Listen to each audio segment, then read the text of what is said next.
कार्यक्रम શરૂ કરીએ તે પહેલાં 3 વખત બ્રહ્મનાદ કરીશું.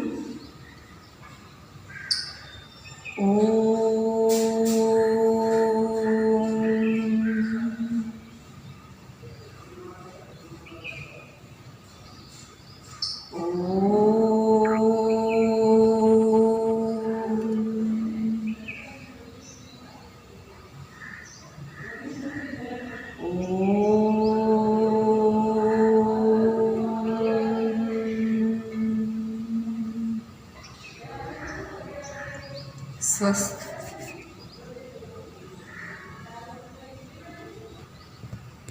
નમસ્કાર. વિદ્યા ભારતી ગુજરાત પ્રદેશ દ્વારા આયોજિત પ્રાંતના ચયન શિશુ વાટિકાના આચાર્યોના આ વર્ગનું પ્રથમ સત્ર છે, જેમાં હું આપનું વિદ્યા ભારતી ગુજરાત પ્રદેશ દ્વારા હાર્દિક સ્વાગત કરું છું. આજનો આપણો વિષય છે 0 થી 6 વર્ષના શિશુ વાટિકાના સંકલ્પના. તે વિશે આપણને સમજાવશે તેમનો હું પરિચય કરાવું તો શ્રી ચૈતાલીબેન ત્રિવેદી, જેઓ શ્રી ગાંધામ શિશુ વાટિકાના પ્રધાનાચાર્ય છે. છેલ્લા 24 વર્ષથી વિદ્યા ભારતીમાં કાર્ય કરતા છે. તેઓ વિષય સમજાવે તે પૂર્વે વ્યક્તિગત ગીત થશે. જે ગીત ગાશે તેમનો પરિચય કરાવું તો શ્રી કાશ્મીરાબેન પરમાર, તેઓ શ્રી 12 વર્ષથી ગાંધામ શિશુ વાટિકામાં આચાર્ય છે. વ્યક્તિગત ગીત થાય તે પૂર્વે અમુક સૂચના છે, તે સૂચના આપણે ધ્યાન દઈશું. આપણો ફોન છે એ ઓડિયો અને વિડીયો તે મ્યુટ રાખશું, જેથી આપણને આ પ્રોગ્રામ દરમિયાન કોઈ પણ જાતની તકલીફ ન થાય. હવે વ્યક્તિગત ગીત થશે.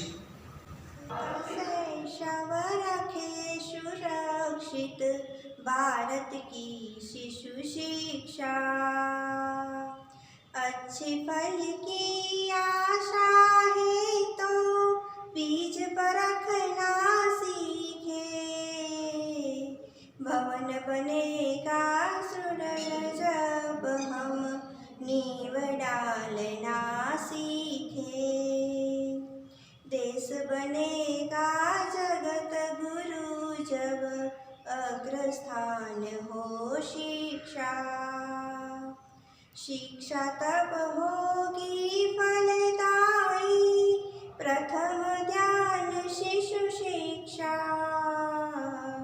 यही सच्ची शिशु शिक्षा, शिशु का शैशव रखे सुरक्षित भारत की शिशु शिक्षा,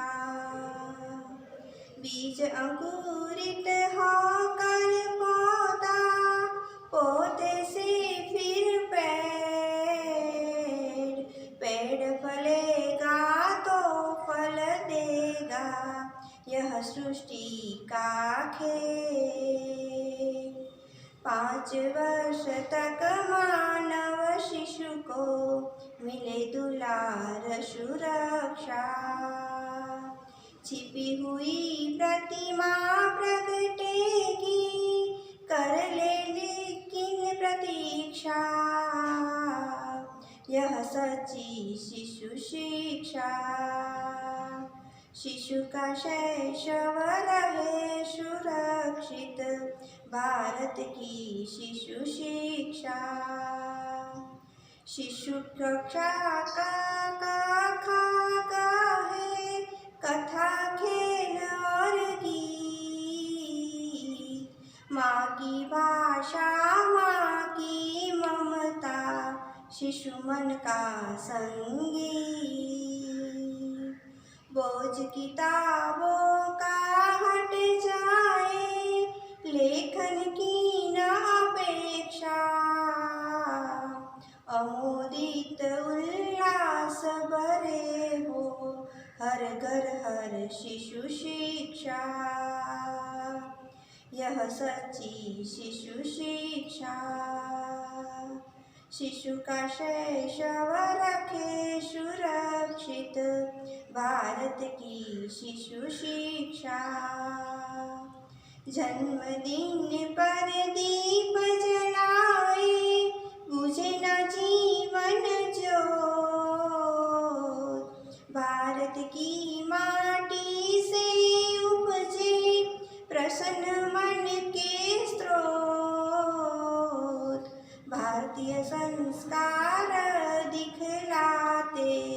बहुविद्या बहुशिक्षा नर से नारायण बनाने की होती नित्य समीक्षा यही सच्ची शिशु शिक्षा शिशु का शैशव रखे सुरक्षित भारत की शिशु शिक्षा भारत की शिशु शिक्षा भारत की शिशु शिक्षा।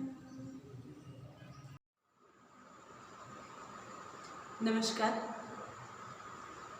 સોશિયલ મીડિયાના માધ્યમથી આજનો આ વિષય સાંભળી રહેલા સર્વે પ્રાંત એવં વિભાગના પદાધિકારીઓ,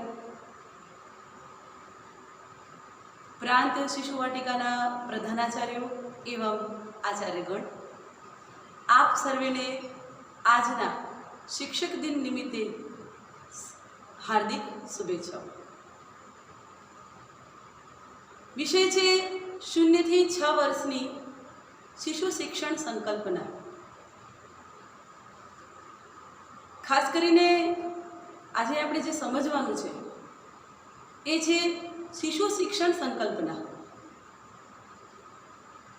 છેલ્લા કેટલા સમયથી જ્યારથી નવી શિક્ષણ નીતિ આપણા ધ્યાનમાં આવી છે ત્યારથી એક વાત બધાની વચ્ચે વહેતી થઈ છે અને ચર્ચાથી પણ થઈ છે કે હવેથી બાળક 7મા વર્ષમાં પ્રવેશ કરશે ત્યારે એ ધોરણ 1 એટલે કે કક્ષા 1માં જવાને પાત્ર ગણાશે. આમ જોઈએ તો આપણા માટે આ વાત કંઈ નવીન નથી. આપણે એક ભજનની પંક્તિ યાદ કરીએ, 7 વર્ષનો સરવણ થયો અને લય પાટી પેન ભણવા ગયો. આ ભજન જ આપણને એવું શીખવે છે કે આપણા દેશમાં એટલે પ્રાચીન જે શૈક્ષણિક પરંપરા હતી જેમાં બાળક 6 વર્ષ સુધીનો સમયગાળો છે એ ઘરમાં જ એ રહીને પૂર્ણ કરતો. ત્યારબાદ જ એના યજ્ઞોપવિત સંસ્કાર થાય, ત્યારબાદ જ એ ગુરુ આશ્રમમાં કે વિદ્યાલયમાં અભ્યાસ કરવા માટે જતો. અત્યાર સુધી આપણે પણ 0 થી 5ની શિક્ષણ સંકલ્પનાઓ ઘણી બધી વખત અલગ અલગ પ્રાંતના વર્ગમાં શિશુ વાટિકાના જે વર્ગો થાય છે એમાં આપણે સમજ્યા છીએ. આજે 0 થી 6 વર્ષ એટલે આમ જોઈએ તો 0 થી 5 વત્તા 1 એવી શિક્ષણ સંકલ્પનાને આપણે ખૂબ જ સ્પષ્ટ રીતે સમજવાનો પ્રયત્ન કરીશું. 0 થી 5 છે શું? સૌથી પહેલાં તો આપણે એને જ સમજીએ. તો આપણા શાસ્ત્રોમાં એક શ્લોક છે, લાલિયેત પંચવર્ષાણી 10 વર્ષાણી તાડિયેત પ્રાપ્તે તો 16 વર્ષે પુત્રમ મિત્રમ સમાચરેત. આજે શરૂઆતનો પહેલો જ જે વાક્ય છે લાલિયેત પંચવર્ષાણી, એનો જ અર્થ એવો છે કે મનુષ્ય જીવનના શરૂઆતના 5 વર્ષ એને લાલન પાલનથી એનો ઉછેર કરવાનો છે. અહીં લાલન પાલનનો મતલબ એને ખોટા લાડ લડાવવાનો નથી, પરંતુ પૂરતો પ્રેમ, પૂરતી સુરક્ષા, એની સહજતાને ખીલવા દેવાની છે, એને સ્વતંત્રતા આપવાની છે એના વિકાસ માટે. આ બધું જ એને પૂર્ણ રૂપે માતા પિતાએ અને ઘર પરિવાર દ્વારા આપવાનું છે. આ રીતે જ એનો ક્રમિક વિકાસ આગળ થશે. પરંતુ કાળક્રમે આપણા દેશમાં પણ 3 વર્ષથી જ કેટલાક બાલ મંદિરો, કિન્ડરગાર્ટન, મોન્ટેસરીના વિદ્યાલયો એવું શરૂ થઈ ગયા અને વિદ્યાભારતી દ્વારા પણ આપણે એની ભારતીય સંકલ્પના પૂર્ણ કરી શકાય તે માટે આ શિશુ શિક્ષણ સંદર્ભે 3 થી 5 વર્ષનું શિક્ષણ કાર્ય આપણે શરૂ કર્યું. ઘણા બધા વખતના ચિંતન પછી આપણને પણ એવું ધ્યાનમાં આવ્યું કે જે શિક્ષણ છે એ તો જીવન પર્યંત ચાલતી એક પ્રક્રિયા છે. એટલે માણસ જ્યારે જન્મે છે ત્યારે જીવન શરૂ થાય છે, પરંતુ એ માતાના ગર્ભમાં આવે છે. એનાથી એ પહેલાં કહું તો એક માતા પિતા જ્યારે વિચાર કરે છે કે તેમને એક શ્રેષ્ઠ સંતાનને જન્મ આપવો છે, એક સંતાનને જન્મ આપવો છે, ત્યારથી જ એ શિક્ષણની પ્રક્રિયા શરૂ થઈ જાય છે. આપણે જાણીએ છીએ સંસ્કૃતિ પણ એવું કહે છે કે ઘણી બધી એવી આત્માઓ આ બ્રહ્માંડમાં વિચરતી રહે છે અને એ એવા માતા પિતાને શોધતી હોય છે. અને જ્યારે પણ એને એવું લાગે કે આ માતા પિતા એના યોગ્ય છે ત્યારે એ તે માતાના ગર્ભમાં આવે છે. આ માતાના ગર્ભમાં મનુષ્યના પ્રવેશની વાત હતી. શરૂઆતમાં બાળક જ્યારે ગર્ભમાં આવે છે ત્યારે ગર્ભાવસ્થા દરમિયાન જ એનું શિક્ષણ શરૂ થઈ જાય છે. કેટલીક વાતો, કેટલીક એની ટેવો એ પૂર્વજન્મમાંથી પણ લઈને આવતો હોય છે. એવું એક ઉદાહરણ આપું તો 5મા મહિને જ્યારે બાળકનું મન બનતું હોય છે ત્યારે કેટલીક માતાઓને એવી ઈચ્છાઓ થતી હોય છે કે જે એને 25 વર્ષ દરમિયાન પણ કે 20 વર્ષ દરમિયાન પણ ક્યારેય કરી નથી હોતી. એક માતા એવા હતા કે જેમને ચિત્ર દોરતા આવડતું જ નહોતું, પરંતુ 5મા મહિનાથી એમને એવી ઈચ્છા થવા લાગી કે હું ચિત્ર દોરું, અને એ ખૂબ સારું ચિત્ર દોરતા હતા. એક માતા એવી હતી કે એમને ક્યારેય પણ મીઠી વસ્તુ ભાવી જ નથી. ગર્ભિણી પરિચર્યામાં પણ એમને ક્યારેય પણ કોઈ વસ્તુ ખોરાકમાં મીઠાશવાળી કહેવામાં આવે એટલે કે ગળી, તો એ સ્વીકારતા નહીં, એમ કહેતા કે નહીં મને નહીં ભાવે. પણ 5મા મહિનાથી જ એમને એવી ઈચ્છા થવા લાગતી કે મારે મીઠી વસ્તુ જ ખાવી છે, મને એવું જ ખાવાની ઈચ્છા થાય છે. ત્યારે એમને ધ્યાનમાં આવતું કે આ મારી ઈચ્છા નથી, પણ આ મારા બાળકની ઈચ્છા છે. એટલે 5મા માસથી જ જ્યારે ગર્ભમાં બાળકનું મન બનતું હોય છે ત્યારે જ માતાની જે ઈચ્છાઓ થાય છે એ માતાની ઈચ્છાઓ દ્વારા બાળક પોતાની ઈચ્છા પ્રગટ કરતું હોય છે. અને એ બધી ઈચ્છાઓ એના પૂર્વની હોય છે, જેને આપણે પૂર્વજન્મના સંસ્કાર તરીકે પણ ઓળખીએ છીએ. આપણે ત્યાં ગર્ભિણી પરિચર્યામાં એવું ઘણું બધું કહેવામાં આવ્યું છે. શરૂઆતમાં જ્યારે 1 માસ ગર્ભનો હોય છે તે 3 માસ સુધી આમ જોઈએ તો એ પૂર્ણ શરીર એવું સ્વરૂપ ધારણ નથી કરતું, એક પિંડનું સ્વરૂપ હોય છે. ધીરે ધીરે કરી એનું હૃદય બને છે. સૌથી પહેલાં તો એને હાર્ટબીટ આવે છે, ત્યારબાદ એનું હૃદય બને છે. 5મા મહિનામાં એનું મન બને છે, પછી બુદ્ધિ, એમ આગળ જતાં એના માથાનો વિકાસ થાય છે, અને એમ 9 માસ દરમિયાન સંપૂર્ણ શરીર એકદમ પરિપક્વ માતાના ગર્ભમાં બને છે. શરીરના અંગો આ બધું જ માતાના ગર્ભમાં બની જાય છે, પણ એ એકદમ સક્રિય નથી હોતા. એ જે કાંઈ પણ શીખે છે ગર્ભમાં એ બધું માતાના માધ્યમથી ચોક્કસ શીખે છે. એટલે માતાના મનોભાવથી, માતાની ભાવનાઓથી બધું શીખે છે. અને એટલા માટે જ આપણે એમ કહીએ છીએ કે ગર્ભવતી માતાએ શું કરવું જોઈએ, શું ન કરવું જોઈએ, કેવા વાતાવરણમાં રહેવું જોઈએ, કેવી વાતો સાંભળવી જોઈએ. કારણ કે માતા જે સાંભળે છે એ બધું જ બાળક પણ સાંભળે છે. માતા જે વાંચે છે અને જે વિચારે છે એ વિચારો સીધા જ એના ચિત્ત ઉપર પડતા હોય છે. આ અવસ્થા એવી હોય છે કે એ હજી આત્મતત્વ, એ આત્મા જે માતાના ગર્ભમાં આવી છે એ ચિત્ત સ્વરૂપે હજી એકદમ પ્રગટ છે. આ ચિત્ત એ આત્માનું જ એક સ્વરૂપ છે. આમ એક ઉદાહરણ આપું ચિત્તનું, તો જેમ એક વીજળીનો તાર હોય છે એમાં વિદ્યુતનો પ્રવાહ વહેતો હોય છે. આ વિદ્યુતનો પ્રવાહ જ્યારે આપણે એક સ્વિચ ચાલુ કરીએ ત્યારે એક બલ્બમાં આવે છે. બલ્બમાં જે તાર હોય છે એ તારમાં એ વિદ્યુતનો પ્રવાહ પોતાનો પ્રકાશ ફેલાવવાનો પ્રયત્ન કરે છે. એના ઉપર જે કાચનું આવરણ છે એ આવરણ દ્વારા આ પ્રકાશને એ વધુ ને વધુ એટલે કે ચોતરફ આખા વર્ગખંડમાં એ ફેલાવવાનો પ્રયત્ન કરે છે. એવી જ રીતે આ જે બ્રહ્માંડમાં વિચરતી વિદ્યુતના પ્રવાહની જેમ જ વિચરતી જે આત્માઓ છે એ માતાના ગર્ભમાં ચિત્ત સ્વરૂપે આવે છે અને પછી શરીર રૂપી આવરણ એ ધારણ કરે છે અને ત્યારબાદ એ જ આવરણથી પોતાનો પ્રકાશ ફેલાવવાનો પ્રયત્ન કરે છે. ગર્ભસ્થ શિશુઓની ઘણી બધી એવી ઘટનાઓ છે. આપણા ઇતિહાસમાં પણ આપણને ખબર છે.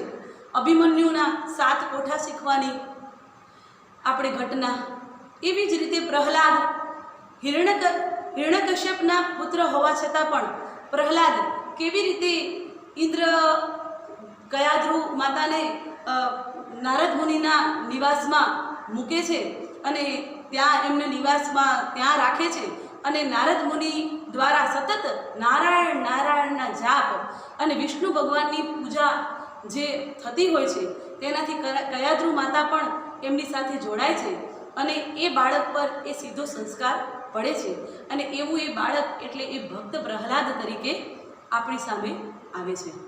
આ યુગમાં પણ આપણે જોઈએ તો નરસિંહ મહેતા પણ એક એવું જ ઉદાહરણ છે કે જે જન્મથી 3, 4, 5 વર્ષ સુધી કંઈ બોલી નહોતા શકતા. અચાનક જ ગામમાં એક કથા થતી હોય છે, ભગવત સપ્તાહ થતી હોય છે અને ત્યાં આગળ એ ભાગવત સપ્તાહ સાંભળે છે અને એમના કોઈ પૂર્વજન્મના એમના સંસ્કાર એમને ત્યાં યાદ આવી જાય છે અને એ જે સપ્તાહ સંભળાવવાવાળા વ્યાસપીઠના જે સંત હોય છે તેના સમાગમથી જય શ્રી કૃષ્ણ એવો એક નાદ એ શીખી જાય છે અને અંતમાં આપણે જોઈએ છીએ કે એ જય શ્રી કૃષ્ણના નાદ દ્વારા જે નરસિંહ મહેતાએ પોતાનું જીવનની યાત્રા કરી એ યાત્રામાં એમને કૃષ્ણના એવા ઘણા બધા પદો લખ્યા જે આપણે આજે પણ બીએડમાં બીએ એવી કક્ષાએ એ સમજીએ છીએ અને ત્યારે આપણને એ પણ અઘરા પણ લાગતા હોય છે. કહેવાનો મતલબ એવો જ છે કે ચિત્ત છે એ પૂર્વજન્મના સંસ્કાર રહીને આવે છે, વત્તા ગર્ભમાં પણ બાળકની માતા દ્વારા જે બધી જ જ્ઞાનેન્દ્રિયો કર્મેન્દ્રિયો બાળકની સુષુપ્ત છે, નિષ્ક્રિય નથી પરંતુ અક્રિય છે, એવી બધી જ જે બાળકની જ્ઞાનેન્દ્રિયો કર્મેન્દ્રિયો છે એ માતાની જ્ઞાનેન્દ્રિયો અને કર્મેન્દ્રિયો દ્વારા શિક્ષણ પ્રાપ્ત કરે છે. એક સાવ તાજું 6-7 વર્ષ પહેલાંનું ઉદાહરણ આપું તો આપણે ચોથા મહિને માતાને એમ કહેતા હોઈએ છીએ કે બાળક સાથે સંવાદ કરવો. ખાસ કરીને સંવાદ ક્યારે શક્ય બને? જ્યારે સામેનું માણસ સાંભળતું હોય ત્યારે. આપણે એવું કહીએ છીએ કે ગર્ભમાં જ્યારે શિશુ હોય છે અને આ વસ્તુ તો સોનોગ્રાફીમાં પણ જોવા મળે છે કે ગર્ભમાં જ્યારે શિશુ હોય છે ત્યારે સૌથી પહેલો વિકાસ કાનનો થતો હોય છે. આ કાન દ્વારા એ બધું જ સાંભળવાનો પ્રયત્ન કરતો હોય છે. આજુબાજુના લોકો જે બોલે છે એ એટલે કે માતાના પાસ પડોશના ઘરમાં આજુબાજુના વિસ્તારમાં પણ જે બોલાતું હોય છે એ બધું એ સાંભળતું હોય છે. એવી જ રીતે માતાને પણ આપણે એમ કહેતા હોઈએ છીએ કે તમારે બેબી ટોક કરવાનું. અત્યારે આ શબ્દ ખૂબ પ્રચલિત છે એટલા માટે હું એ શબ્દનો પણ પ્રયોગ કરું છું. આપણે એને ગર્ભ સંવાદ પણ કહીએ છીએ. આવો જ એક ગર્ભ સંવાદ માતા પોતાના ગર્ભસ્થ શિશુ સાથે 4 માસથી કરીને 6-7 માસનું ગર્ભ થાય છે ત્યાં સુધી કરતા રહે છે. એવામાં એક દિવસે એ માતાને સોનોગ્રાફી કરવાનો સમય આવે છે. 7મા મહિને લગભગ બધા જ ડૉક્ટરો બાળકની સંપૂર્ણ જે બોડી બની ગઈ હોય એ જોવા માટેની એક સોનોગ્રાફી દરેક ગર્ભવતી માતાને કહેતા હોય છે કે એનો વિકાસ કેવો છે, એનું શરીરની રચના બરાબર થઈ ગઈ છે કે નહીં, કોઈ અંગનો વિકાસ રહી ગયો છે એવું તો નથી ને, એ જોવા માટેનું કરતા હોય છે. ત્યારે સોનોગ્રાફી કરવા સમયે એવું ધ્યાનમાં આવ્યું કે બાળકનો જે હાથ છે એ તેના ચહેરા ઉપર આવી ગયેલો. હવે સોનોગ્રાફીમાં બાળકનો ચહેરો દેખાતો નહોતો. ત્યારે ડૉક્ટરે એમ કહ્યું કે બાકીના બધા જ અંગો બરાબર દેખાય છે પરંતુ તેના હાથ જે છે એ એના ચહેરા ઉપર આવી ગયો છે એટલે એનો ચહેરો આપણે જોઈ શકતા નથી. માતાને તરત જ એવું ધ્યાનમાં આવ્યું કે મને અહીંયા ગર્ભ સંસ્કાર કેન્દ્રમાં એવું કહેવામાં આવે છે કે આપણે બાળક સાથે જે સંવાદ કરીએ અને જે પ્રકારે એની સાથે વાતચીત કરીએ તો એ તરત જ આપણને રિપ્લાય આપે છે. તો માતાએ પણ એ વાતને ધ્યાનમાં રાખી અને બાળક સાથે સંવાદ કર્યો કે બેટા, તું તારો આ હાથ છે એ થોડાક સમય માટે અહીંયાથી લઈ લે. ગર્ભ સાથે માતાએ એકદમ ભાવનાથી સંવાદ કર્યો તો આશ્ચર્યજનક રીતે જોવામાં આવ્યું કે બાળકે એ હાથ લઈ લીધો અને એ સોનોગ્રાફી ખૂબ જ સારી રીતે થઈ શકી. આ બાળક અત્યારે 7 વર્ષની ઉંમરનું પણ થઈ ગયું છે અને આ માતાનો પોતાનો જ કહેલો એક પોતાનો જ અનુભવ છે. આવા તો કેટલાય અનુભવો આપણા ગર્ભ સંસ્કાર કેન્દ્રમાં આપણને સાંભળવા અને જાણવા મળે છે. આ થઈ ગર્ભાવસ્થામાં શિક્ષણની વાતો. ખરી રીતે જોઈએ તો ગર્ભાવસ્થામાં માત્ર ને માત્ર ચિત્ત જ સક્રિય હોય છે. એટલે આ અવસ્થામાં આપણે એને જીવન દરમિયાન જે બનાવવો છે, જેવા ગુણોથી સંપાદન કરવો છે. એટલે હું ડૉક્ટર, એન્જિનિયર એવી વાત નથી કરતી, પરંતુ ગુણોનો વિકાસ, એ દાનવીર બને, એ શ્રેષ્ઠ યોદ્ધા બને અથવા તો આ રાષ્ટ્ર પ્રેમી બને, આવા બધા જે ગુણો છે એનો વિકાસ કરવા માટેનો આ શ્રેષ્ઠ સમય છે. ત્યારે માતાએ પણ એવા જ સંવાદો દ્વારા બાળકનો ઉછેર ગર્ભમાં કરવાનો હોય છે અને એટલા માટે ઘરનું વાતાવરણ પણ આપણે એવું બનાવવાનું હોય છે. માતાએ જોવાનું પણ એવું બધું હોય છે. આ તો થઈ ગર્ભાવસ્થાની વાત. એવી જ રીતે બાળક જ્યારે જન્મે છે ત્યારે શરીર રૂપે એ જન્મ લે છે અને એની જીવન યાત્રા શરૂ થાય છે. આ યાત્રામાં આમ જોઈએ તો જે ખરેખર જીવન જીવવા માટે જરૂર છે એના 5 કોષોનો વિકાસ, એના જ્ઞાનેન્દ્રિય, કર્મેન્દ્રિયોનો વિકાસ, આ બધું કરાવવા માટે આપણે એને કાંઈ શીખવવું પડતું નથી. જેમ કે એક જન્મ પછીનું તરત જ ઉદાહરણ આપું તો બાળક જ્યારે જન્મે છે, શરીર રૂપે જન્મ લે છે, જો એના શ્વાસોશ્વાસ ન થાય તો શરૂ. એટલા માટે એ આપણે એવું કહીએ છીએ કે બાળક જન્મે એટલે તરત રડવું જોઈએ અને જો ન રડે તો એને રડાવવાનો પણ પ્રયત્ન કરીએ છીએ. એટલા માટે એવું કહેવાય છે કે સૌથી પહેલાં એમાં પ્રાણ પૂરાય છે. આ પ્રાણ 1 માસ સુધી બાળક સક્રિય કરવા માટે પોતે જ સક્ષમ હોય છે. આપણે જોઈએ છીએ કે શરીર છે બાળકનું 1 માસ સુધી કોઈ જ ક્રિયા કરતું નથી, એ પણ અક્રિય હોય છે. પરંતુ પ્રાણ આપણે જોઈએ કે એનો પ્રાણ થોડાક સમય માટે એકદમ ઝડપથી ચાલતો હોય છે તો ક્યારેક ધીમી ગતિમાં ચાલતો હોય છે. એનું આંદોલનપણું છે, એનું ચાલવાનું જે ગતિ છે એની કોઈ તરલતા હોતી નથી, એની કોઈ સંતુલનતા હોતી નથી. બાળક આ કરવા માટે પણ ખૂબ સક્રિય હોય છે. એનું એક ઉદાહરણ આપું તો એ કેવી રીતે સક્રિય થાય છે, એ કેવી રીતે સક્રિય કરે છે.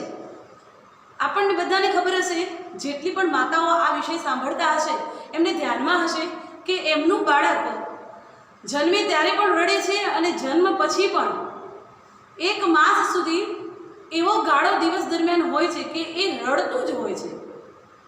મને એક એવો પ્રસંગ યાદ છે કે અત્યારે એ બાળક 20 વર્ષનું છે. એક બાળકી એવી હતી કે એ સતત રોજ સંધ્યાકાળ થાય એટલે 7 વાગ્યાનો સમય થાય એટલે એ રડવાનું શરૂ કરે.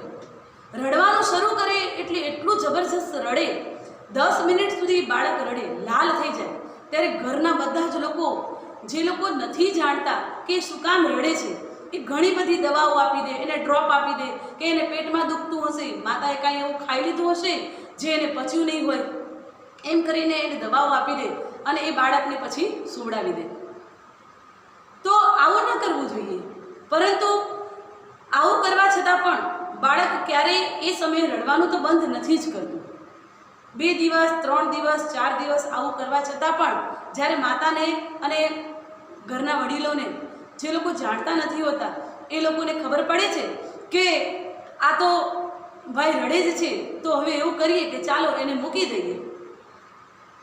1 માસ પછી આ બધું ઓટોમેટિક એટલે કે પોતાની રીતે જ શાંત થઈ જતું હોય છે. પછી આ રડવાનું છે એ બાળકનું ધીરે ધીરે ઓછું થતું હોય છે. આ 1 માસ સુધી બાળક પોતાના પ્રાણને મજબૂત કરવા માટે સક્રિયતા કેળવે છે. રડીને કારણ કે એ હસી શકતું નથી. હસવાનું બાળક ત્યારે જ શીખે છે જ્યારે એ પોતાની નજર કોઈ જગ્યાએ મિલાવી શકે છે. એટલે દર્શેન્દ્રિય પણ એની ભલે શરીર ચોક્કસ સંપૂર્ણ દેખાય છે, હાથ, પગ, આંખ, કાન બધું જ દેખાય છે, પણ એ બધું જ થોડું થોડું પ્રમાણમાં અક્રિય હોય છે. એ બધી જ ઇન્દ્રિયો એના થોડા થોડા પ્રમાણમાં અક્રિય હોય છે. એવી જ રીતે દર્શેન્દ્રિય પણ એની અક્રિય જ હોય છે. એટલા માટે આપણે માતાને એમ કહીએ છીએ કે એની હજી દર્શેન્દ્રિય સક્રિય નથી થઈ, તો એને એવી જ વસ્તુ એની સામે લાવો કે જેનો રંગ લાલ કે લીલો હોય, અને ખાસ કરીને લીલો કે જે આંખને ઠંડક પહોંચાડે, જેથી કરીને આગળ જતા એને 60-65 વર્ષે મોતિયા જેવું કે ચશ્મા જેવું આવરણ એના આંખ ઉપર લાગે નહીં. આટલો ઊંડો ગહન ચિંતન આપણે કરતા હોઈએ છીએ. આ બાળક જે છે એ પ્રાણ મજબૂત કરવા માટે આવી રીતે રડીને ત્યારબાદ 3 મહિને 4 મહિને જેમ મોટું થતું જાય એમ રડવાનું પણ એનું ઓછું થતું જાય છે. 1 માસ સુધી આ પ્રક્રિયા ચાલ્યા બાદ ધીરે ધીરે બાળકના હાથ પગ હલવાનું શરૂ કરે છે. એટલે એ હાથ પગ એકદમ ફટાફટ સાયકલિંગ આપણે જેને કહીએ છીએ એ કરવા લાગે છે. આપણે એક વસ્તુ બાળકમાં બહુ સહજ સ્વાભાવિક જોઈશું કે એ વિકાસની ઈચ્છા લઈને જ આવે છે. વિકાસની ઈચ્છા લઈને ના આવે તો એના પ્રાણ મજબૂત કરવા માટે થઈને એ રડવાનું ન કરે. એવી જ રીતે જેમ એના હાથ અને પગની કર્મેન્દ્રિયોનો વિકાસ કરવાનો એને થાય છે અને એને એમ લાગે છે કે હવે એ હલનચલન કરે છે, એટલે એને ખૂબ જ ઝડપથી હલાવી રાખે છે. એ હાથ પગનું સાયકલિંગ સતત કર્યા રાખે છે. આમ 3 માસ સુધી એની એવી કસરત ચાલુ રહે છે. આપણે પણ એ ઇન્દ્રિયનો સારી રીતે વિકાસ થાય એટલા માટે એને માલિશ કરીએ છીએ. એવું કહેવાય છે કે માલિશ બાળકને 2 વર્ષ સુધી કરવું, જેથી એના હાથ પગના હાડકાં ખૂબ મજબૂત બને, જેથી કરીને આગળ જતાં એને આ જે હાથ પગ છે એ ખૂબ જ સારી રીતે એના કાર્ય કરે. આ હાથ પગનો વિકાસ થોડો ઘણો મજબૂત થાય, પોતાનો જ ભાર ઊંધું પડે ત્યારે સારી રીતે એ વહન કરી શકે એવું મજબૂત થાય, એટલે બાળક પોતે જ 3 માસ 1-2 માસ સુધી આ પ્રક્રિયા ચાલે છે ને 3 માસનો થાય છે એટલે એ ઊંધું પડવાનું શરૂ કરે છે. ધીરે ધીરે એ ભાખોડિયા ભરતા શીખે છે. આમ કરતાં કરતાં એ કોઈ વસ્તુ પકડીને ઊભા રહેતા શીખે છે. હજી એને વાણીનો બરોબર વિકાસ નથી થયો હતો, હજી એ બધું સાંભળતો જ હોય છે. એના કાનમાં જે શબ્દો પડતા હોય છે, 8-9 માસનો થાય ત્યારે એકાક્ષરી શબ્દો પણ એ થોડા થોડા બોલવાનું શરૂ કરતું હોય છે. એટલે જે એની વાણીની ઇન્દ્રિય છે એ પણ ધીમે ધીમે સક્રિય થતી હોય છે. આ જે જન્મથી 1 વર્ષની એની જે અવસ્થા છે, આ અવસ્થાને આપણે ક્ષીરાદ અવસ્થા કહીએ છીએ. આમ આ અવસ્થામાં આને ક્ષીરાદ અવસ્થા આપણે એટલા માટે જ કહીએ છીએ કે આ અવસ્થામાં બાળક સંપૂર્ણતઃ શરૂઆતમાં માતાના દૂધ ઉપર હોય છે. 6 માસ પછી એ જ્યારે અન્નપ્રાશન સંસ્કાર થાય છે ત્યારે એ થોડું ઘણું પચાવવા માટે સક્રિય થાય છે, એની પાચન શક્તિ સક્રિય બને છે. ત્યારે આપણે જે કંઈ પણ અનાજ એને આપીએ છીએ, અને એ પણ બહુ નહીં, ખીચડી છે કે બીજું અન્ય દૂધ છે, ખીર છે, રાબ છે, એ સ્વરૂપે આપણે એને પ્રવાહી સ્વરૂપમાં જ આપતા હોઈએ છીએ. એટલે સંપૂર્ણ પેય પદાર્થો જે પી શકાય તેવા પદાર્થો એ લે છે. એટલે 1 વર્ષ સુધીની આ અવસ્થાને આપણે ક્ષીરાદ અવસ્થા કહીએ છીએ. આ અવસ્થામાં બાળકનું પ્રાણ અને એની સાથે સાથે હવે શરીર એ બંનેને થોડા અંશે સક્રિય કરવાની શરૂ થાય છે. આગળ આપણે આ 0 થી 5માં જે આપણે પહેલી અવસ્થા જોઈ, એવી જ રીતે જે બીજી અવસ્થા છે એ છે ક્ષીરાદાનાદ અવસ્થા. એટલે કે ક્ષીર, જેમ મેં આગળ સમજાવ્યું કે ક્ષીર એટલે પેય પદાર્થો લેવા, પણ હવે એની સાથે સાથે એના થોડા ઘણા દાંત પણ આવી ગયા છે. એ ચાલવાનું પણ શરૂ કર્યું છે. માણસ ચાલતા શીખે પછી જ એની પાચન શક્તિ બરાબર મજબૂત બને. એ ઘણું બધું સક્રિયતાથી એનું શરીર કામ કરી રહ્યું છે, ત્યારે એને ઠોસ આહારની પણ જરૂર પડે છે. ત્યારે ફળ ફળાદી અને રોટલી એવું બધું એ ઝીણું કરી અને એ બાળકને આપવામાં આવે છે. આ 2 વર્ષ દરમિયાન ધીમે ધીમે એટલે કે 1 વર્ષથી 3 વર્ષના ગાળામાં બાળક ધીરે ધીરે સંપૂર્ણ અન્ન સુધી એકલા અન્ન ઉપર નિર્ભર થતા શીખી જાય છે. આ અવસ્થામાં જ બાળકના હાથ, પગ, વાણી, આંખો આ બધું જ એકદમ સક્રિય થવા જઈ રહ્યું હોય છે. જેમ મેં કહ્યું કે ગર્ભમાં આ બધું હોય છે, પરંતુ ધીરે એ અક્રિય અવસ્થામાં હોય છે.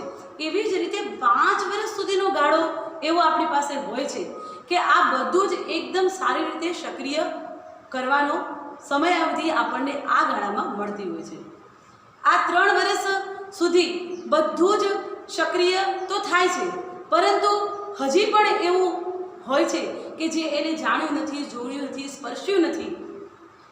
સ્પર્શ ઇન્દ્રિય પણ બાળકની આમ જોઈએ તો 3-4 માસમાં જ આવી જાય છે. આપણને એવા ઉદાહરણો પણ ખબર છે કે અજાણ્યા વ્યક્તિના હાથમાં જ્યારે બાળક જાય ત્યારે રડવાનું શરૂ કરે છે, પરંતુ એ સ્પર્શ ઇન્દ્રિય પણ એટલી બધી સક્રિય નથી હોતી જેથી એ વસ્તુને અડીને કે જોઈને સમજી જાય. દર્શેન્દ્રિય પણ હવે ધીમે ધીમે સક્રિય થઈ ગઈ છે, એટલે કેટલીક વસ્તુઓ જોઈને સમજી જાય છે કે આ શું છે. જેમ કે શરૂઆતમાં બાળકને કોઈ પણ વસ્તુ હાથમાં આવે એટલે એ સીધી મોઢામાં મૂકે. સ્વાદ દ્વારા એને ખબર પડે કે ના, આ ખાવાની વસ્તુ નથી, આ કોઈક અન્ય વસ્તુ છે. એ મૂકી દે છે. ખાવાની વસ્તુ હોય તો એને ચગડા રાખે છે. એવી જ રીતે ધીમે ધીમે એની સ્વાદેન્દ્રિય અને આ એની જે હાથ પગ અને બધીની સ્પર્શેન્દ્રિય એ બધી જેમ જેમ સક્રિય થાય છે તેમ ધીમે ધીમે એ હવે અન્ય વાતાવરણમાં પણ, એટલે કે ઘર સિવાયના વાતાવરણમાં પણ, આજુબાજુના વાતાવરણમાં પણ જવા માટે થોડો ઘણો સક્ષમ થઈ જાય છે. અને ત્યારે અત્યાર સુધીના જે સંસ્કારો હતા, પૂર્વના સંસ્કારો, ગર્ભના સંસ્કારો, ઘર પરિવારમાંથી મળેલા સંસ્કારો, પોતાના પૂર્વના એટલે કે દાદા દાદીમાં, માતા પિતા તરફથી મળેલા સંસ્કારો, આ બધું જ એ લઈને 3 થી 5ની એટલે કે અન્નાદ અવસ્થામાં એ આપણી સાથે પાસે આવે છે. મેં શરૂઆતમાં પણ કહ્યું કે આમ તો ભારતીય શિક્ષણની સંકલ્પના જ નથી કે 5 વર્ષ સુધી બાળકને ઘરની બહાર કાઢવું જોઈએ. એનું સંપૂર્ણ શિક્ષણ એ ઘર પરિવારમાં જ થવું જોઈએ.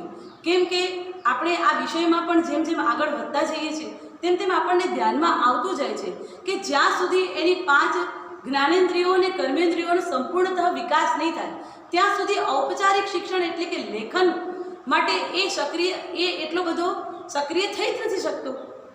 આપણે જોઈએ છીએ કે 3 વર્ષનું બાળક જ્યારે આપણી જોડે આવે છે ત્યારે એ ખૂબ જ ચંચળ હોય છે. એક જગ્યાએ સ્થિર બેસી નથી શકતું. આપણે ઘણી વખત એમ કહીએ છીએ કે એ ખૂબ જ ચંચળ હોય છે, પરંતુ એવું નથી. એનું ચિત્ત હજી પણ કંઈક નવું નવું જાણવા માટે એકદમ તત્પર હોય છે. એની જિજ્ઞાસા વૃત્તિ ખૂબ હોય છે.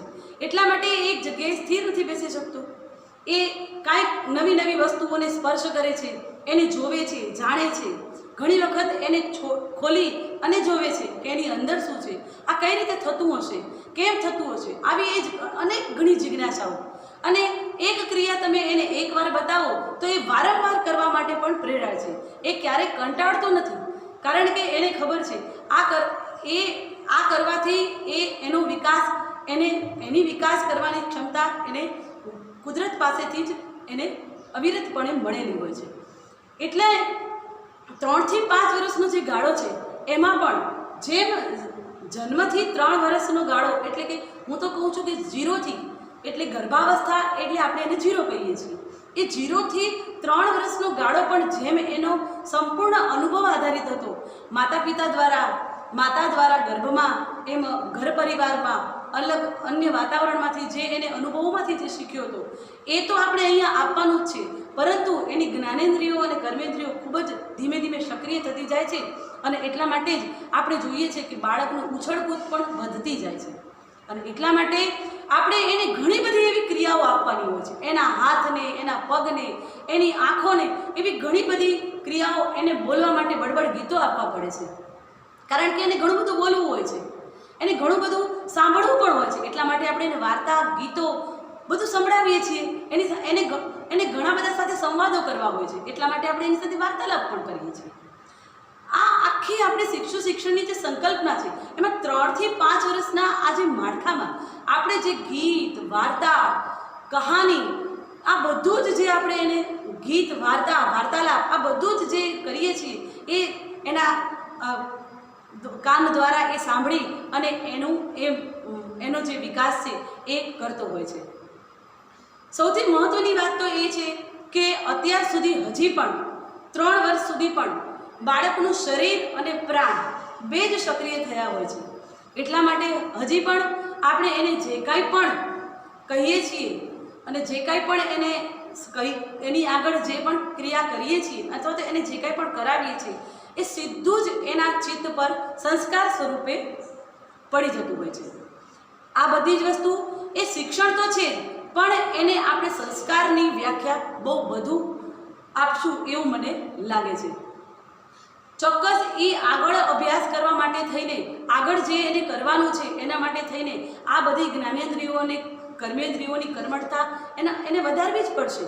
અને એટલા માટે આપણે એવી હજારો ક્રિયાઓ આપણા અભ્યાસક્રમમાં આપણે નાખી છે કે જેના દ્વારા બાળક ઘણી બધી ક્રિયાઓ કરી અને પોતાના હાથ, પગ, વાણી, એવી જ રીતે પોતાની સ્પર્શેન્દ્રિય, જ્ઞાનેન્દ્રિય, ઘ્રાણેન્દ્રિય આ બધાનો વિકાસ કરી શકે. આગળ જતાં 5 વર્ષ સુધી આ બાળક જે છે એ શરીર અને પ્રાણ દ્વારા આ મેં કહ્યું કે સીધું એના ચિત્ત પર સંસ્કાર પડતા હોય છે. હજી પણ એની એક મન છે, મન અને બુદ્ધિ એ બંનેનો વિકાસ હજી એટલો બધો થયો હોતો નથી. ત્યારે આપણને વિચાર આવે કે શરૂઆતમાં તો મેં એમ કહ્યું કે 5મા માસમાં જ મન બને છે, પણ ત્યારે પણ મેં એમ કહ્યું હતું કે મન હોય છે પણ એ અક્રિય અવસ્થામાં હોય છે. હવે જ આપણે બહુ મહત્ત્વનું કામ કરવાનું હોય છે, મનને બનાવવાનું કામ કરવાનું હોય છે, મનને મનાવવાનું કામ કરવાનું હોય છે. એટલે બાળકને આપણને ખબર છે કે જે વિદ્યા અભ્યાસ માટે શું જરૂરી હોય છે. તો બાળક સ્થિર બેસવું જોઈએ. બાળકની જે ચંચળતા છે એને કોઈ મનનું કારણ નથી હોતું, પણ મને એવું લાગે છે મારા મંતવ્ય પ્રમાણે કે એના ચિત્તનું કારણ હોય છે. કારણ આપણે ઘણી વખત કહેતા હોઈએ છીએ કે મને આજે આ વસ્તુ કરવામાં ચિત્ત નથી ચોંટતું, હું આજે આ કરવા જાઉં છું. રસોઈમાં ક્યારેક આપણું ચિત્ત ન ચોંટે તો એ રસોઈ બગડી જતી હોય છે. એવી જ રીતે ચિત્તનું ચોંટવું ખૂબ જરૂરી હોય છે. એટલે મન હજી બન્યું નથી હોતું, એટલે આપણે બધું જ કામ આપણે એના ચિત્ત ઉપર જ કરવાનું હોય છે. ચિત્ત એકદમ સક્રિય રહેશે તો મન છે એ ચિત્તના નીચે કામ કરશે. એટલે આપણે ચિત્તને ચોંટાડવાનું છે, એના ચિત્તને એક જગ્યાએ સ્થિર કરવાનું છે. ધીમે ધીમે એનું મન પણ જે હજી બની જ રહ્યું છે, જે હજી જે સ્થિર થઈ રહ્યું છે એને આપણે એક જગ્યાએ સ્થિર કરવાનો પ્રયત્ન કરવાનો છે. હવે 5 વર્ષ સુધીનો જે આ ગાળો છે, અન્નાદ અવસ્થાનો આ ગાળો, 0 થી 5 વર્ષની આપણે જે અવસ્થાઓ જોઈ, ગર્ભાવસ્થા, ક્ષીરાદ અવસ્થા, ક્ષીરાદાનંદાદ અવસ્થા અને અન્નાદ અવસ્થા, આ જે અવસ્થાઓ જોઈ એમાં આ 5મું વર્ષ જે છે એ હવે ધીરે ધીરે એના મનના વિકાસ તરફનું ગતિ કરવાનું વર્ષ હોય છે. અને એટલા માટે જ જ્યારે નવી શિક્ષણ નીતિમાં આપણે આ એક સારી એવી જોગવાઈ કરી છે કે 6થું વર્ષ પણ હવે શિશુ વાટિકામાં એટલે કે બાલ મંદિરમાં એને પ્રસ્થાપિત કરશું અને 7મા વર્ષે જે બાળકને આપણે પહેલા ધોરણમાં પ્રવેશ આપીશું ત્યારે આ 6થા વર્ષમાં આપણે શું કરવાનું છે એ પણ ખૂબ સમજવું જરૂરી છે. અત્યાર સુધી જે મેં વાત કરી એ બધી જ આપણા કોઈને કોઈ ગ્રંથોમાં ક્યાંક ને ક્યાંક આપણને જાણવા મળી જ છે. એવી જ રીતે આ છઠ્ઠું વર્ષ છે. લાલિત પંચ વર્ષાણી એટલે 5 વર્ષનું લાલન પાલન તો પૂરું થઈ ગયું. અનૌપચારિક શિક્ષણ અહીંયા પૂરું થયું. પરંતુ પહેલાં એવું બનતું હતું કે બાળક જ્યારે પહેલા ધોરણમાં જાય ત્યારે આપણી શિશુ વાટિકા કે શિશુ શિક્ષણનો જે સમય હતો એ તો 3.5 કલાકનો જ હતો. હવે એકદમ જ એને 5 થી 6 કલાક એક જગ્યાએ સ્થિર બેસવાનું આવી જાય છે. સીધું જ લેખન કાર્ય શરૂ કરવાનું આવી જાય છે. હજી એને ઘણા બધા શબ્દ ભંડોળ એકઠા કરવાના હોય છે, ઘણું બધું એને સમજવાનું હોય છે. હજી ઘણા બધા ચિત્રો એટલે કે શબ્દોના ચિત્રો હજી એને સ્પષ્ટ પણ નથી થયા હોતા અને સીધું જ એના ઉપર આ લેખન કાર્ય થોપવામાં આવે છે. હજી એની કર્મેન્દ્રિયો જ્ઞાનેન્દ્રિયો હજી બની જ હોય છે અને સીધું જ આ બધું એને આપવામાં આવે છે. ત્યારે કેટલીક વખત એવું બને છે કે વર્ગખંડની અંદર કેટલાક બાળકોનો વિકાસ આગળ પાછળ રહેતો હોય છે. હું એક ઉદાહરણ આપું તો આપણે જ્યારે વૃક્ષ વાવીએ છીએ ત્યારે બીજ સ્વરૂપે વાવતા હોઈએ છીએ. એ બીજમાંથી જ્યારે ફણગા ફૂટે છે અને ધીમે ધીમે આપણને કલ્પના પણ નથી હોતી કે એ કેવડું મોટું વટવૃક્ષ બનશે, પણ એ વૃક્ષની અંદર જ એ બીજની અંદર જ એ વૃક્ષ બનવાનું શક્યતાઓ રહેલી જ હોય છે. એવી જ રીતે બાળકનું પણ છે. પણ મન એ એક એવી વસ્તુ છે કે એને લગામ આપવાની ખૂબ જરૂર હોય છે. એ એક એવો કોષ છે કે જેના ઉપર કામ કરવાની ખૂબ જ જરૂર હોય છે. અને એટલા માટે જ આ છઠ્ઠું વર્ષ જે છે એમાં આપણે બાળકનું મન બનાવવાનું છે વિદ્યા અભ્યાસ માટેનું. એ અભ્યાસ એને ખૂબ પ્રિય થાય, તેને ખૂબ ગમે તેવું વાતાવરણ તેને આપવાનું છે. જેમ માતા જ્યારે ઘરથી દૂર કરે છે, વિદ્યાલયમાં લાવે છે, ત્યારે આપણે પ્રથમ દિવસમાં પ્રવેશોત્સવમાં આપણે એવું કહેતા હોઈએ છીએ માતાને કે આજે એનો પહેલો દિવસ છે તો આજે એને ઘણો સમય આપણે અહીંયા નહીં રાખીએ અને તમે પણ આજે એને આ વિદ્યાલયનો પરિચય કરાવો, આ વિદ્યાલયથી એને માહિતગાર કરાવો, આ વાતાવરણ સાથે એનું તાદાત્મ્ય જોડો. પછી ધીમે ધીમે એ અમારો પણ પરિચય અમને પણ તમારી સાથે એ વાત કરતો જોશે અને ધીમે ધીમે એ અમારી સાથે જોડાઈ જશે. આ સમયમાં પણ જો આપણે એવું કરતા હોઈએ તો આ 5 થી 6 એટલે આ 1 વર્ષના ગાળામાં પણ આપણે આ જ ક્રિયા કરવી જોઈએ. એટલે જે આ ગાળો છે એ સંક્રમણનો ગાળો છે. એટલે આપણે એવો એક પુલ બનાવવાનો છે કે જેમાં બાળક વિદ્યા અભ્યાસ માટે એકદમ પોતાનું મન બનાવી શકે. શું કરવાનું છે કે લેખન કાર્ય તો શરૂ નથી કરવાનું, પણ હવે જ અત્યાર સુધી જે જ્ઞાનેન્દ્રિયો અને કર્મેન્દ્રિયોને સારી ક્રિયાઓ આપી અને કર્મઠ બનાવી હતી એ જ્ઞાનેન્દ્રિયોને હવે પેન્સિલ કે ચોક પકડાવી સારા એવા ચિત્રો દોરાવવાના છે. એવી બધી પ્રવૃત્તિઓ કરાવવાની છે જેથી એના હાથના આ જે મરોડ છે એ બધા એકદમ મજબૂત બને અને આગળ જતાં એ વિદ્યા અભ્યાસમાં જ્યારે એનું લેખન કાર્ય થાય ત્યારે ખૂબ સારી રીતે કરી શકે. એટલે એવી ક્રિયાઓ આપણે એની સમક્ષ રજૂ કરવાની છે. એવી જ રીતે એનો જે વાંચનમાળા સિવાયનો પણ જે ભંડોળ છે, શબ્દોનો ભંડોળ, એ આપણે હજુ પણ વધુ એને આપવાનો છે. જેમ વાંચનમાળામાં આપણે 5 વાંચનમાળામાં જે કરાવતા હતા એને જ આપણે આગળ આવી રીતે એ છઠ્ઠા વર્ષમાં લઈ જવાનું છે.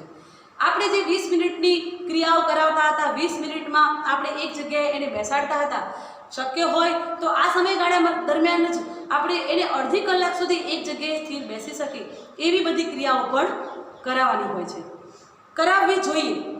તો આમ કરતાં એ એક જગ્યાએ સ્થિર બેસી અને આ જ દીદીના માધ્યમથી, જેમ માતાના માધ્યમથી એ વિદ્યાલયમાં આવતું થયું, એવી જ રીતે આ દીદીએ પણ 2 વર્ષ એટલી જ મમતા, એટલો જ લાડ, એટલો જ પ્રેમ જે બાળકને આપ્યો અને એટલી સહજતાથી, એટલી જ સુરક્ષાથી એને જે વિકાસ કરવાની તક આપી, એ વિકાસ યાત્રાને હવે એક પગથિયું ઉપર આપણે ચડાવવાની છે.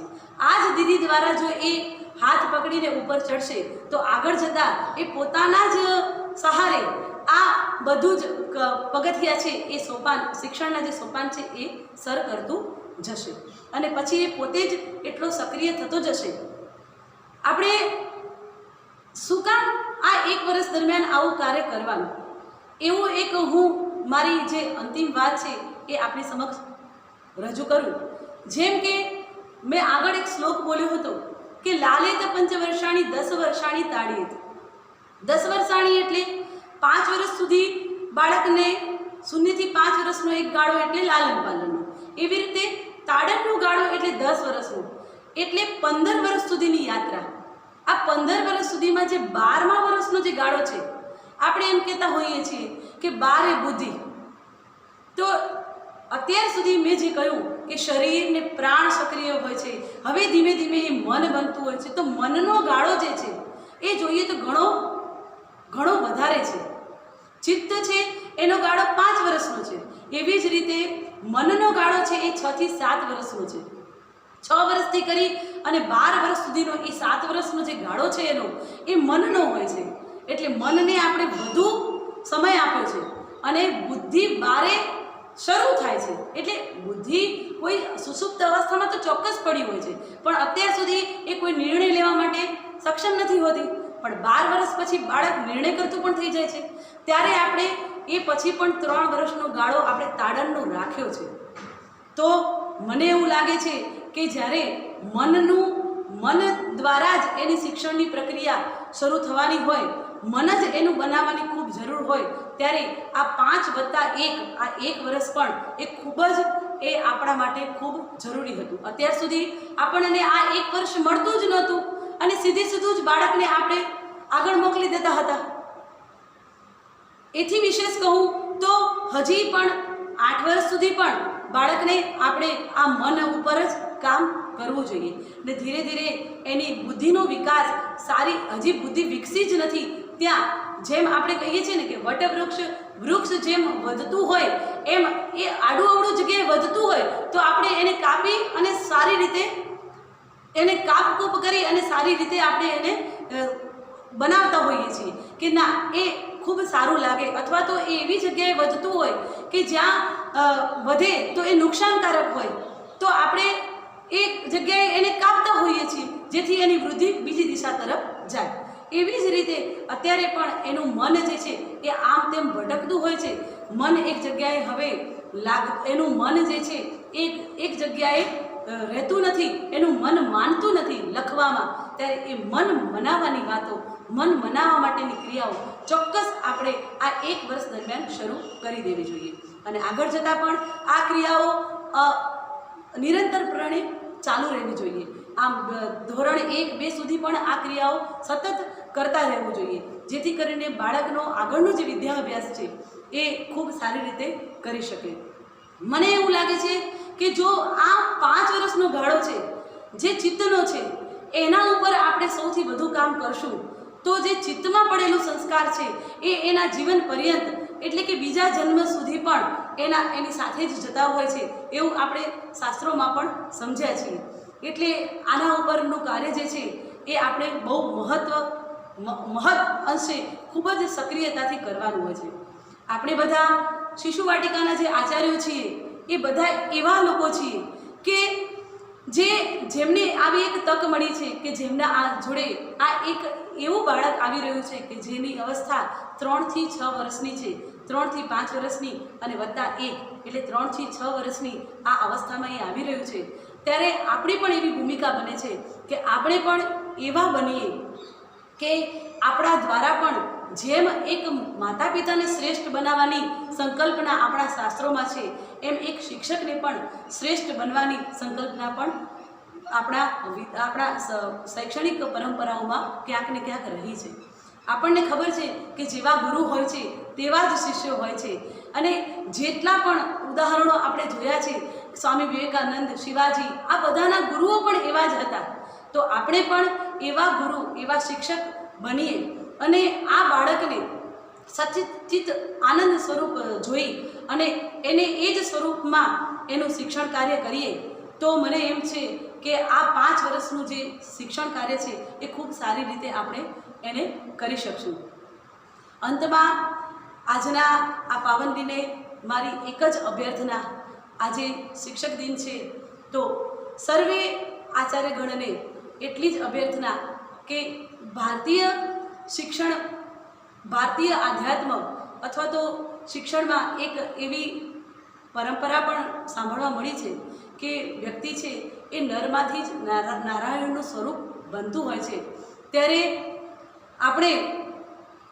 આપણી પાસે જે બાળક આવ્યો છે એનો સંપૂર્ણતરે પંચકોશ, અન્નમય કોષ, પ્રાણમય કોષ, મનોમય કોષ, વિજ્ઞાનમય કોષ અને આનંદમય કોષ, આ બધા જ કોષોને યાદ કરી, આ બધા જ કોષોનો સારી રીતે વિકાસ કરી અને પછી એને વ્યષ્ટિથી પરમેષ્ટિ સુધી લઈ જઈએ અને એનો સમગ્ર વિકાસ કરીએ, જેથી એ આ રાષ્ટ્રને એક એવું વ્યક્તિત્વ આપી શકીએ કે જે આ રાષ્ટ્રના નિર્માણમાં ઉત્તરોત્તર પ્રગતિ કરવામાં સહભાગી બને.